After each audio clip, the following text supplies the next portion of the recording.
오늘도 감사합니다. 당신의 마음에 조용한 쉼이 닿기를 바라며 따뜻한 이야기를 나눠볼까 합니다. 하루를 살아내는 일이 왜 이토록 버거울까요? 아무도 건드리지 않았는데 내 마음은 자꾸만 파도처럼 일렁입니다. 잠잠해지는가 싶으면 어느 틈엔가 또 스스로를 몰아붙이고 남의 말 한마디에 깊이 상처받고 하루 종일 머릿속을 떠나지 않죠. 이런 내가 이상한 걸까? 그날도 지친 마음을 안고 부처님께 다가가니가 있었습니다. 사람들은 그를 너무 예민하다고 말했죠. 별일도 아닌 것에 상처받고 잠 못 이루고 혼자 끙끙 앓는 그를 세상은 유난스럽다 여겼습니다. 그는 부처님께 조용히 물었습니다. 저는 왜 이렇게 예민할까요? 왜 이 작은 마음 하나 다스리지 못하고 늘 사람들 사이에서 상처받는 걸까요? 부처님은 한참 동안 말없이 그를 바라보셨습니다. 그 침묵이 오히려 따뜻하게 느껴졌습니다. 누군가 나를 있는 그대로 바라봐주는 느낌. 그 한마디 없는 시선 속에서 그는 조금씩 울컥하는 마음을 다잡았습니다. 그리고 부처님은 말씀하셨습니다. 마음이 여린 이는 작은 일에도 깊이 반응합니다. 하지만 그건 약함이 아니라 세상을 더 깊이 느낀다는 증거입니다. 예민함, 그것은 세상을 깊이 느끼는 능력. 부처님의 말씀은 제자의 마음을 깊이 울렸습니다. 세상을 더 깊이 느낀다는 증거. 그 말은 그에게 새로운 시각을 열어주었죠. 늘 자신을 괴롭히던 예민함이라는 꼬리표가 오히려 특별함을 의미한다는 깨달음은 작은 위안이 되었습니다. 부처님은 이어 말씀하셨습니다. 예민한 사람은 늘 자기 자신과 싸우지요. 그래서 더 지치고 더 힘든 것입니다. 하지만 기억하십시오. 생각이 많은 것은 죄가 아니며 마음이 여린 것도 병이 아닙니다. 제자는 조심스럽게 다시 여쭈었습니다. 그렇다면 이 복잡하고 예민한 마음을 어떻게 다스려야 할까요? 부처님은 조용히 웃으시며 말씀하셨습니다. 당신의 마음을 누그러뜨릴 수 있는 사람은 오직 당신 자신뿐입니다. 타인의 말보다, 세상의 기준보다 당신 스스로를 먼저 이해하십시오. 당신의 감정에 이름을 붙이고 그 감정을 있는 그대로 바라보십시오. 억지로 밀어내려 하지 말고 그저 지금 나는 이렇구나 하고 따뜻하게 알아차리십시오. 그 순간 그는 처음으로 자기 마음을 원망하지 않았습니다. 자기 안의 불안도 상처도 나라는 하나의 생명이 살아있는 증거로 소중하게 느껴졌습니다. 부처님의 말씀은 계속되었습니다. 때로는 아무것도 하지 않는 것이 가장 위대한 자비입니다. 너 자신에게 쏟는 침묵의 시간은 결코 헛되지 않습니다. 생각이 많다면 그 생각을 붙들지 마십시오. 마치 하늘을 떠도는 구름을 바라보듯 그저 흘려보내십시오. 그러다 보면 마음이 스스로 고요해지는 때가 올 것입니다. 그는 눈을 감고 자기 내면의 울림을 듣기 시작했습니다. 그동안 외면해왔던 목소리들, 억눌렀던 감정들, 끝없이 자신을 괴롭혔던 생각들이 조금씩 조용해졌습니다. 부처님의 말씀처럼 자기 자신을 이해하는 일이 이토록 큰 위로가 될 줄 몰랐습니다. 그날 이후 그는 사람들 사이에서 덜 흔들렸고 상처를 받아도 예전처럼 오래 아프지 않았습니다. 무엇보다 자기 자신에게 더 다정해졌습니다. 고통 속에서 피어나는 이해와 희망. 제자는 고개를 끄덕였습니다. 말없이 앉아 있었지만 마음 어딘가 깊은 곳에서 작은 울림이 일기 시작했습니다. 세존이시여, 말씀 감사합니다. 말씀처럼 저를 이해하려 애써 보니 조금은 마음이 가벼워졌습니다. 하지만 이내 그는 조용히 눈을 내리깔았습니다. 잠시의 평온은 있었지만 그 뒤를 따라오는 고요한 허물을 외면할 수는 없었습니다. 그런데도 왜인지 가끔은 정말 모든 것이 무너지는 것 같습니다.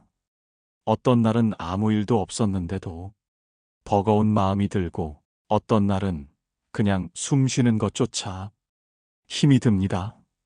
그 말에 부처님은 고개를 끄덕이며 응답하셨습니다. 그대의 마음에 찾아온 그 감정, 그것도 지나가는 것이니라. 하지만 그대가 지금 그것을 붙들고 바라볼 수 있다는 것, 그것만으로도 충분히 잘하고 있네.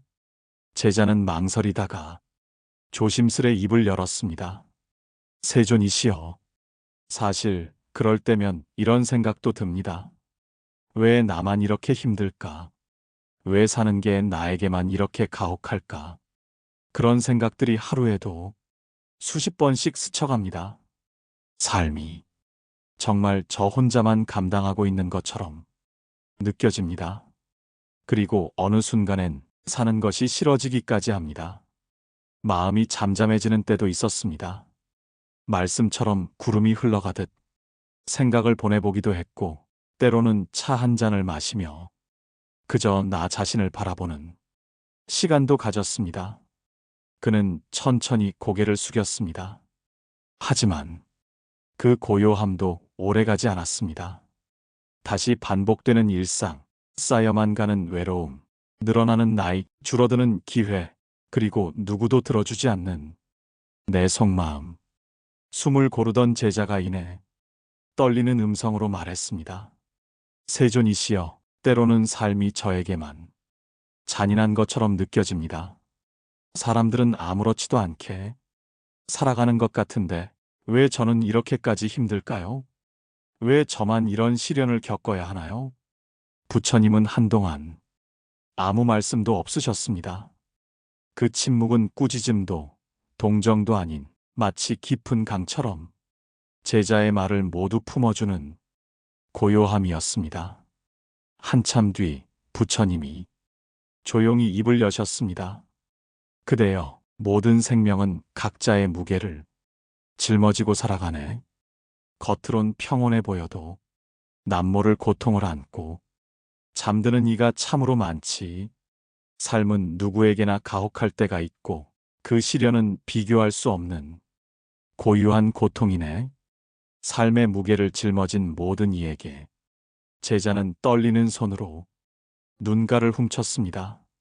그러나 그대가 느끼는 이 고통은 그대가 살아있다는 증거여, 무뎌지지 않은 마음이 아직 뜨겁다는 증거이니라. 세존이시여, 그렇다면 이 아픔도 감사해야 하는 것입니까? 부처님은 빛바랜 미소를 지으셨습니다. 감사하려 애쓸 필요는 없네.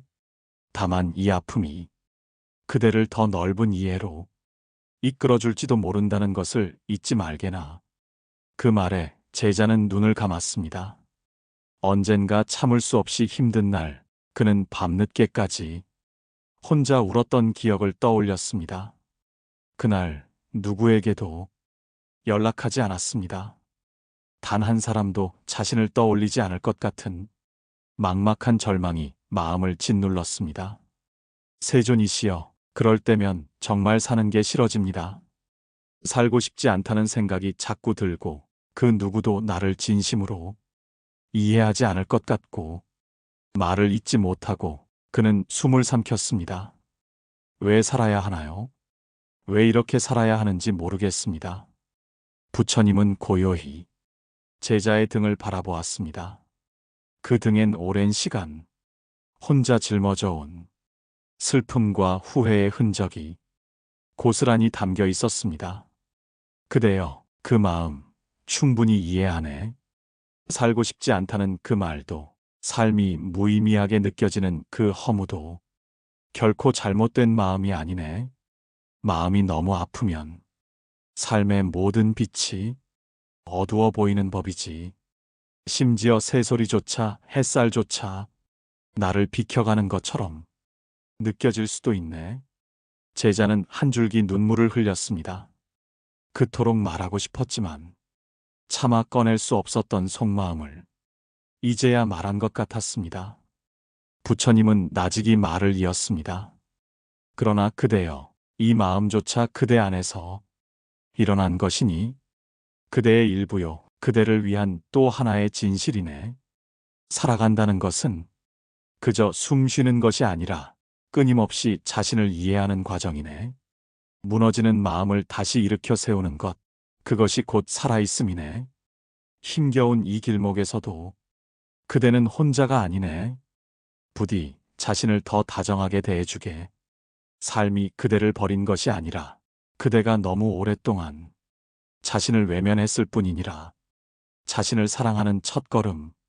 제자는 그제야 고개를 들어 부처님의 눈을 바라보았습니다. 그 눈동자에는 연민도 자책도 없었습니다. 다만 한 사람의 괴로움을 온전히 이해하려는 깊은 고요가 담겨 있었습니다. 너 자신을 향해 내뱉던 모든 비난과 한숨을 이제는 멈추게나. 그대는 이미 충분히 애썼고 지금 이 순간에도 자신을 지키려는 노력을 하고 있지 않은가. 고통을 말할 수 있다는 건 아직 치유받을 희망이 있다는 증거이네. 그러니 너무 늦지 않았네. 그 말에 제자는 흐느끼듯 울었습니다. 슬픔 속에서 피어난 가장 작은 희망의 불씨처럼. 세존이시여, 이 눈물은 그저 슬퍼서가 아닙니다. 이해받고 있다는 느낌이 살아있다는 증거인 것 같아서. 부처님은 고개를 끄덕였습니다. 그래서 내가 늘 말하지 않던가. 자신을 이해하는 것이 곧 삶을 사랑하는 첫걸음이라고. 그대가 아프다는 건 그대가 살아있기에 가능한 일이네. 그러니 그 아픔을 외면하지 말고 가만히 들여다보게.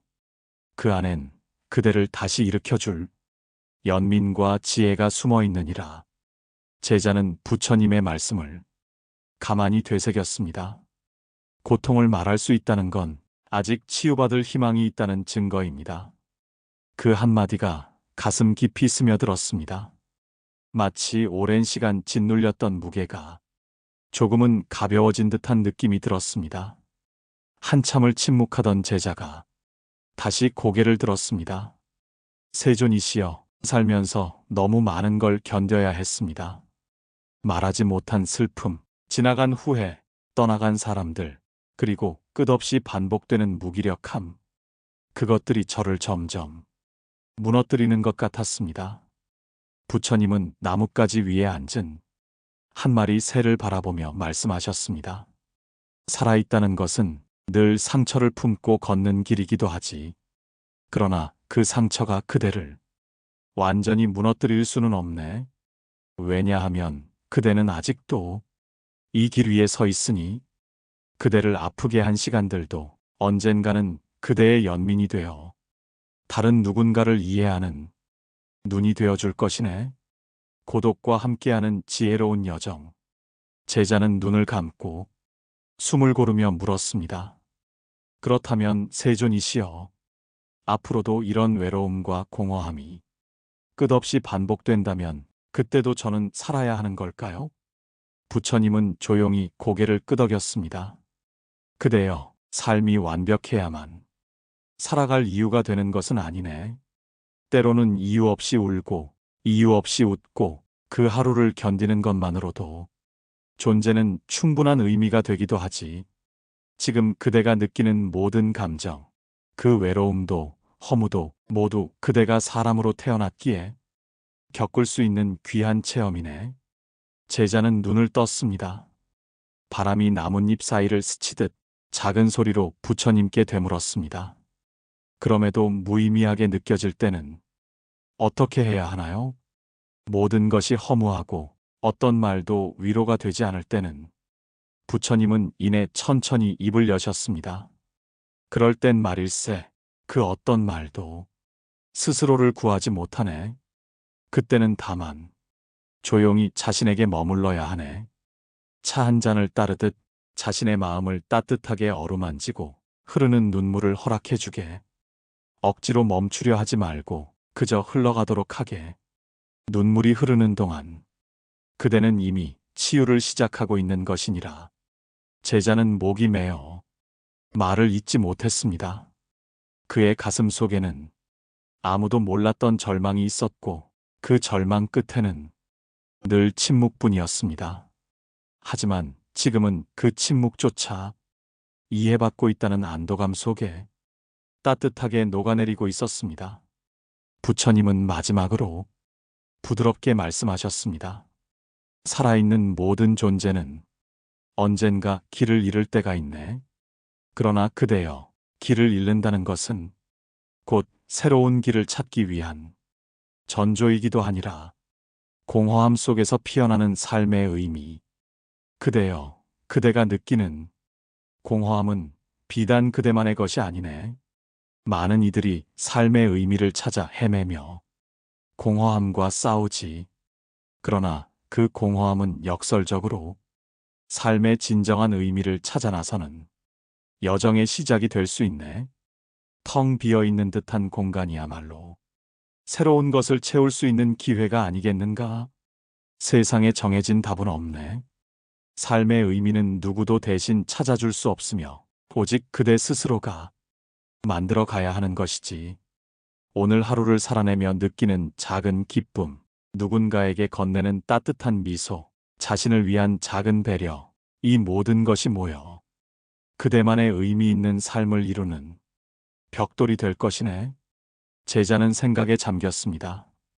그는 늘 삶의 거대한 의미를 찾으려 애썼지만 정작 자신의 일상 속 작은 순간들을 놓치고 있었던 것은 아닌지 되돌아보게 되었습니다.